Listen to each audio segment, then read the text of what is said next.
अस्सलाम वालेकुम गाइस।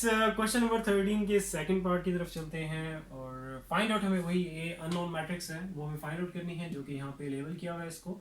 और ये हमारे पास दो नॉन मैट्रिसेस हैं। इसमें कोई ऐसी कन्फ्यूजन वाली चीज़ नहीं है जिसकी जो कि इसके फर्स्ट पार्ट में थी, जिसमें वो एक रो आ रही थी, सेकंड रो दोनों साइड पे दोनों नॉन मैट्रिसेस में वो जीरो आ रही थी, उसको हमने स्किप किया था, रिमूव किया था वहाँ से और उसको सिंपल बनाया था। लेकिन इसमें कोई ऐसी चीज़ नहीं है, इसमें हम लोग जस्ट लेबलिंग डायरेक्टली करेंगे, उसके बाद इक्वेशन एंड देन वही सारा काम जो कि पिछले हमने इसके फर्स्ट पार्ट और क्वेश्चन नंबर 12 के दोनों पार्ट्स में किया था। ठीक है, तो ए ऑलरेडी यहाँ पे लेबल हुआ है और अननोन मैट्रिक्स है जो कि हमें फाइंड आउट करनी है, तो ए को यूज़ नहीं करना, इसको हम बी कह देंगे और इस मैट्रिक्स को हम सी कह देंगे। तो यहाँ से हमारे पास क्या आ जाएगी, एक इक्वेशन आ जाएगी, b into a is equal to c, क्योंकि ये b जो कि मैट्रिक्स जिसको मैंने अभी लेवल किया हुआ है ये दोनों आपस में मल्टीप्लाई हो रही है, साथ लिख दिया, इक्वल के बाद हमारे पास सी मैट्रिक्स। अब जो अननोन मैट्रिक्स है a, उसके साथ यहाँ पे ये क्या आ रहा है, b मैट्रिक्स आ रही है, इसको यहाँ से हमें हटाना है। ठीक है, ताकि हमें ये चीज़ क्लियर हो जाए कि जो अननोन मैट्रिक्स है इक्वल के दूसरी तरफ बी को यहाँ से हटाने के बाद जहरी बात है अब आपके पास राइट साइड पे अब सी नहीं रहेगा, उसकी वजह से भी कुछ ना कुछ चेंज आएगा, डेफिनेटली आएगा। ठीक है, वो क्या आ रहा है वो चीज़ हमें क्लियर हो जाए कि राइट साइड में हमें क्या कैलकुलेशन वगैरह करनी है कि हमारे पास ए अननोन मैट्रिक्स का जो भी रिजल्ट आना है वो क्या आएगा। ठीक है, तो सिंपल इज दैट कि आपने क्या करना है कि यहाँ पे अननोन मैट्रिक्स ए उसके साथ यहाँ पे बी मैट्रिक्स जो मल्टीप्लाई हो रही है उसको आपने यहाँ से रिमूव करना है, हटाना है। अब कैसे करेंगे, उसके लिए फिर हम लोग मल्टीप्लाई कर देंगे, मल्टीप्लाइंग b को हटाना है तो उसके लिए फिर हम क्या करेंगे, b inverse multiplying b inverse to, इसको कह दो equation first, to both sides of equation first from left. ठीक हो गया, ये लेफ्ट वाली बात या राइट वाली बात पिछले जो क्वेश्चन नंबर 12 के पार्ट्स में भी पता नहीं राइट किस में आ रहा था, लेकिन राइट वाली बात भी मैं कर चुका हूँ, लेफ्ट पे भी इसके पिछले पार्ट पे था, 13 के फर्स्ट पार्ट पे था, उस पर भी मैं डिटेल में बात कर चुका हूँ। सो अगर ये राइट लेफ्ट वाली चीज़ अगर क्लियर नहीं हो रही, ये राइट ये लेफ्ट का मतलब लेफ्ट हैंड साइड नहीं है। ठीक है, अभी मैं यहाँ पे बता भी दूंगा, लेकिन स्टिल अगर कन्फ्यूजन हुई तो पूछ लेना नीचे। ठीक है, अच्छा देखो हमारे पास अभी ये जो लेफ्ट हैंड साइड है, लेफ्ट हैंड साइड की जब मैं बात करता हूँ, ये जो भी लेफ्ट हैंड साइड में पड़ा है वो सारे की बात कर रहा हूँ। ठीक है, तो बी इनवर्स में मल्टीप्लाई कर रहा हूँ, बोथ साइड करना है फ्रॉम लेफ्ट, इसका लेफ्ट क्या होगा ये और राइट क्या होगा ये। तो फ्रॉम लेफ्ट क्यों कर रहा हूँ, क्योंकि मैंने बी को हटाना है, बी को यहाँ से रिमूव करना है। ठीक है, तो बी इनवर्स क्या रहेगा, तो उसके लिए मुझे बी इनवर्स और बी इकट्ठे चाहिए, साथ चाहिए, इक्वल्स टू, तो जो काम आपने लेफ्ट पे किया, लेफ्ट हैंड साइड पे किया, वही काम राइट हैंड साइड पे भी करोगे। राइट हैंड साइड पे भी बी इनवर्स जो मल्टीप्लाई कर रहा है बोथ साइड, ये बोथ साइड के लिए। ठीक है, तो इसको भी फ्रॉम लेफ्ट करोगे राइट हैंड साइड पे भी, तो राइट हैंड साइड जो सी है उसका लेफ्ट क्या बनेगा, ये बनेगा। तो बी इनवर्स को मल्टीप्लाई करना है राइट हैंड साइड पे भी फ्रॉम लेफ्ट, और लेफ्ट राइट हैंड साइड पे क्या पड़ा हुआ था, सी पड़ा हुआ था। ठीक है, तो उस राइट हैंड साइड पे, राइट हैंड साइड और लेफ्ट इन चीज को मिक्सअप ना करना, कंफ्यूज ना करना। ठीक है, राइट हैंड साइड पे जो सी पड़ा हुआ है उसका जो लेफ्ट बनता है वो आपका इस तरफ से बनता है। ठीक है, तो बी इनवर्स को आपने इस तरफ से मल्टीप्लाई करना है।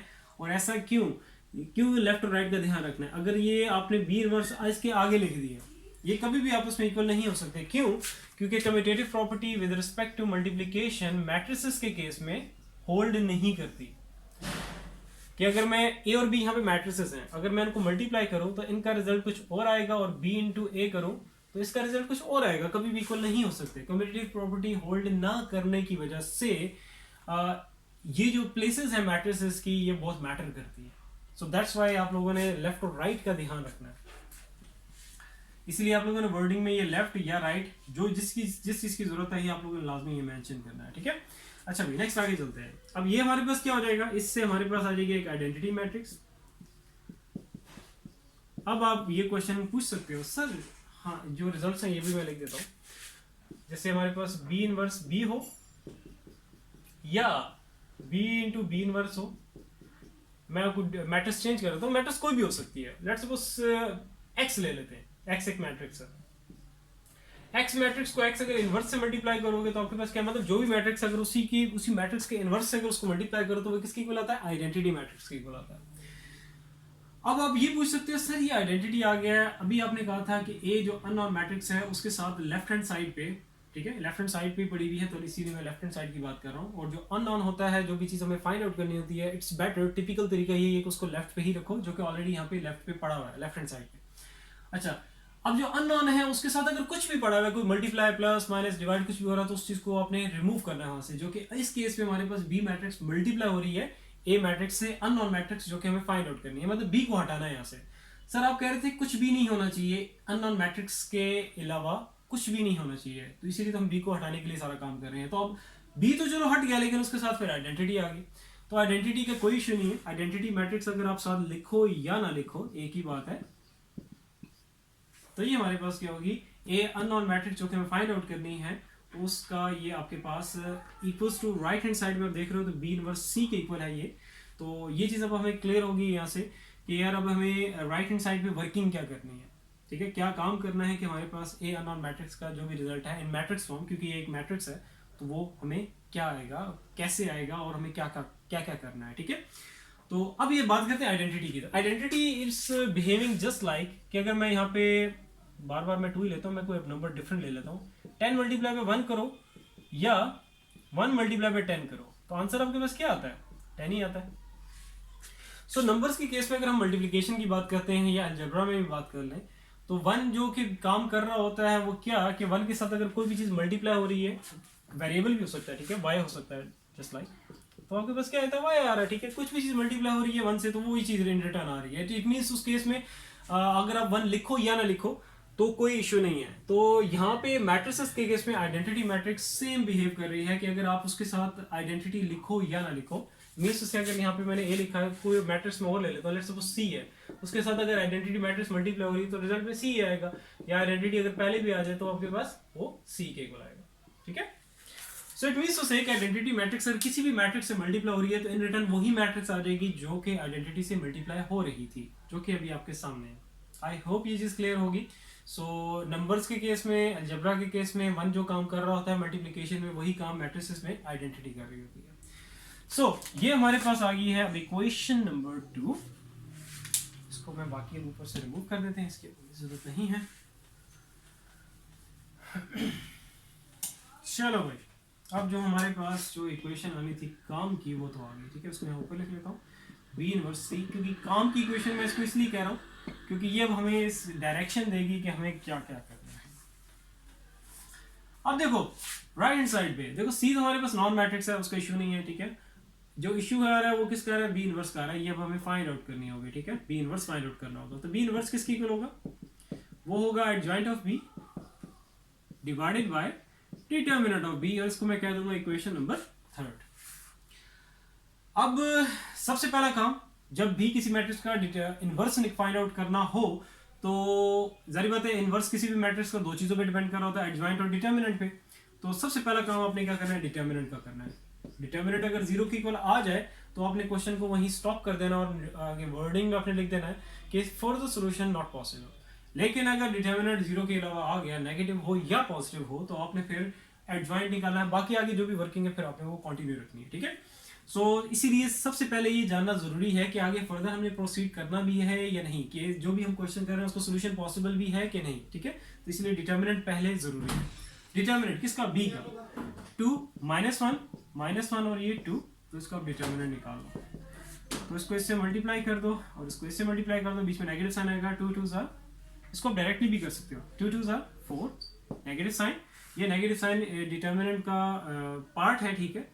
सो अब इसकी टेक्निक का हिस्सा है, ठीक है। और इसके बाद -1 -1 माइनस प्लस हो जाएगा, 1 मल्टीप्लाई बाय 1, तो ये 1 आ जाएगा। तो ये हमारे पास कितना आ जाएगा, 3। तो ये 3 हमारे पास क्या आ गया, मैं इसको थोड़ा नीचे करके लिख देता हूँ। ये हम लोगों ने बी का डिटर्मिनेंट निकाल लिया जो कि हमारे पास 3 आ गया। अब इसके आगे आपने लिखना क्या है, इट्स नॉट इक्वल टू 0, ठीक है, जाहिर बात है 0 के इक्वल नहीं है, तो फिर आगे वर्डिंग आप लोगों ने ये लाजमी लिखनी है, इसके मार्क्स होते हैं, ठीक है। सो इसके आगे आप लिखोगे further solution possible, ठीक हो गया। अब हम लोग एडजॉइंट जो है वो फाइंड आउट कर सकते हैं। अब एडजॉइंट की तरफ चलते हैं। इस डिटर्मिनेंट को मैं पहले ऊपर साइड पे लिख लेता हूँ, अब इसकी जरूरत नहीं है। ये हमारे पास कितना आ गया था, 3 आ गया। अब एडजॉइंट की तरफ चलते हैं, सारे को हटा दो। ये इक्वेशन भी लिखी रहे क्योंकि इसके भी हमें ज़रूरत पड़ेगी, पुटिंग इसी में करनी है। अच्छा भाई, एडजॉइंट, बी मैट्रिक्स का एडजॉइंट एडीजे में भी यहाँ पे लिख रहा हूँ, ठीक है, राइट साइड पे, क्योंकि मैं अभी एडजॉइंट डायरेक्टली नहीं निकाल रहा, पहले मैं बी मैट्रिक्स लिखूंगा। अच्छा भैया, अब एडजॉइंट इसका लेने जा रहा हूँ, तो अब एडीजे लिखने की जरूरत नहीं है, ठीक है। तो एडजॉइंट क्या होगा, इनकी प्लेसेस चेंज और इनके साइन चेंज, तो टू टू सेम है, सारी बात है, आपको ऐसा लगेगा कि प्लेसेस चेंज हुई, लेकिन प्लेसेस चेंज हुई नहीं है, ठीक है। और इनके साइन चेंज कर दो, नेगेटिव नेगेटिव है, दोनों के क्या हो जाएगा, पॉजिटिव पॉजिटिव हो जाएगा। तो ये हमारे पास आ गया एडजॉइंट ऑफ बी, इसको भी मैं साइड पे लिख देता हूँ। एडजॉइंट ऑफ बी हमारे पास आ गया है 2 1 1 2, ठीक हो गया। अब इनकी पुटिंग कर देते हैं इक्वेशन थर्ड में, और हमारे पास क्या आ जाएगा, फिर इनवर्स आ जाएगा। सो यहाँ पे अब आप लिखोगे putting all values in equation number third, तो बी इनवर्स एडजॉइंट हमारे पास क्या आ रहा है, 2 1 1 2, और नीचे हमारे पास आ जाएगा डिटर्मिनेंट, जो कि हमारे पास क्या है 3। तो इसको अब आप क्या करोगे, जो नीचे डिटर्मिनेंट आया 3 आया, उसको 1/3 करके साइड पे, और ये जो हमारे पास मैट्रिक्स है उसको आपने एज इट इज अभी लिख देना है, ठीक है। तो ये डिटर्मिनेंट को मैंने, क्योंकि जारी बात है ये जो नीचे 3 आया, ठीक है, इसने हर एलिमेंट के साथ जाके डिवाइड होना है, जो कि अभी नहीं करना, क्योंकि अभी फर्दर हमारे पास एक मल्टीप्लिकेशन बाकी है सी मैट्रिक्स के साथ, बी इनवर्स की सी के साथ करोगे। बी इनवर्स मींस ये जो रिजल्ट हमारे पास आया हुआ है मैट्रिक्स वाला, इसको फर्दर सी मैट्रिक्स से मल्टीप्लिकेशन होनी है। तो इट्स बेटर क्या आप लोगों ने बल्कि करना ही ऐसे है, अपने लिए मुश्किलात ना बनाओ, ठीक है, वो मुश्किलात पैदा ना करो। 3 को इसलिए भी बाहर ही रखो, ये लास्ट में जाके आपने फिर हर एलिमेंट के साथ आपने डिवाइड कर देना आफ्टर मल्टीप्लिकेशन, ठीक है। सो बी इनवर्स आ गया, सी हमारे पास गिवन है, दोनों की वैल्यूज पुट करेंगे, ये हमारे पास बी इनवर्स है, ठीक है। सो देखोगे पुटिंग, मैं अपनी स्पीड आस्ता कर दूं बोलने की, फिर मुझे लग रहा है कि मैं ज़रा तेज़ बोल रहा हूँ, फिर आप लोगों को ज़रा उसका समझ नहीं आती है ना, क्योंकि कई स्टूडेंट्स ने मुझे कहा है कि सर अपनी स्पीड स्लो रखा करें। मेरे ख्याल से लिखने की पता नहीं बोल रहे हो या बोलने की बोल रहे हो, मैं चलो दोनों ही स्लो कर देता हूँ, ठीक है। Putting all values in equation number second, so A is equals to B inverse की वैल्यू हमारे पास क्या है, 1/3 2 1 1 2। अच्छा, और इसकी किससे मल्टीप्लाई हो रहा है, ये बी इनवर्स मैंने भी लिखा है, मल्टीप्लाई किससे, सी से हो रहा है। सी मैट्रिक्स तो सोलो हमारे पास गिवन है, 0 3 -3 3 और 8 -7, ठीक हो गया, ये आ गया, इसको हटा देते हैं, क्लियर है। चलो भाई, अब इनकी मल्टीप्लिकेशन करते हैं। तो इसकी फर्स्ट रो को पहले इन सारे कॉलम से आपने कर देना है, फिर देन उसके बाद सेकंड रो का नंबर लगेगा, लेकिन 1/3 ये जो है बाहर, आपने इसको एज इट इज बाहर ही रखना है, ठीक है। चलो भाई, 2 0 0 1 3 3 स्पेस छोड़ दो, 2 -3 -6 1 3, मल्टीप्लिकेशन हो रही है, ठीक है ना। नेक्स्ट आगे 2 8 1 -7, नेक्स्ट आगे चलते जाओ, ठीक है। पहली रो को सारे कॉलम से कर दिया, अब जो सेकंड रो है उसको सारे कॉलम से मल्टीप्लाई करना है, 1 0 0 2 3 6 1 -3 2 3 6, चलते जाओ आगे 1 8 8 2 -7, तो यह रहेगा हमारे पास -14, माइनस नहीं 1/3। अब इनको जस्ट ऐड कर दो, ऐड सब्ट्रैक्ट कर दो, ये आ जाएगा -3, ये आ जाएगा +3, ये आपके पास आ जाएगा, अच्छा 7 है, ठीक है, मैं 17 समझ रहा था, 7 है, तो ये आपके पास कितना आ जाएगा 9, और ये आपके पास कितना आ जाएगा -8 गया, तो हमारे पास कितना आ जाएगा, जाहिर बात है माइनस ही होना है, तो आपके पास कितना आ जाएगा 6, ठीक हो गया। इसको क्लोज कर दो यहाँ पे। अब क्या करना है, 3 को आपने डिवाइड कर देना, ठीक है, हर एलिमेंट के साथ। इसको यहाँ नहीं करते हैं, इसको ऊपर से इरेज कर लेते हैं, जगह ऊपर मान लेते हैं, बस हमारा रिजल्ट आ गया, जो नो मैट्रिक्स थी ए, उसका रिजल्ट आ गया।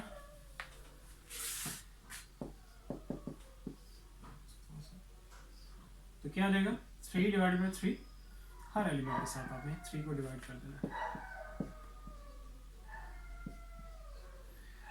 9 / 3 -6 / 3।